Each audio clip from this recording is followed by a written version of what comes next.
I'm Alan Chan. I'm Professor of Chemical Pathology, and also I'm a director of a new startup company called Insighta.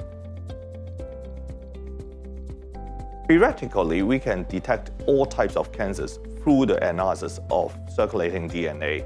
And for the research that we have performed, we show that it is very useful for the detection of nasopharyngeal cancer, liver cancer, lung cancer, colorectal cancer, and also through the analysis of urine DNA, we can also detect the urological cancers like the bladder cancer and prostate cancers.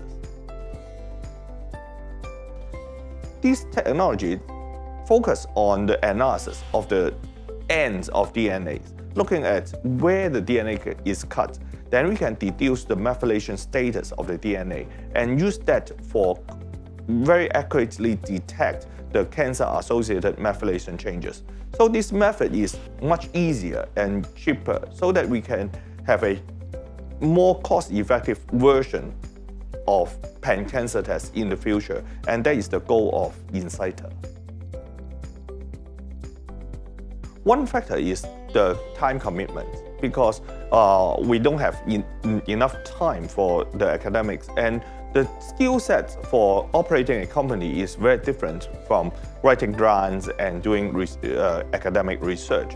So time management is important. The second factor is the intellectual property protection. If you don't have any intellectual property rights or intellectual property protection, then it would be very difficult to find funding support for your commercial operations.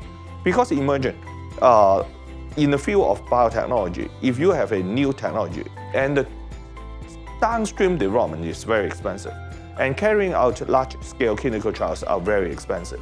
If you don't have an IP protection, no one would invest in your company. And the third element, as I've mentioned, is the fundraising. So most of the academics knows how to write grants, how to do research, but how to fundraise would be difficult. So I think those are the important factors for academics considering to become an entrepreneur.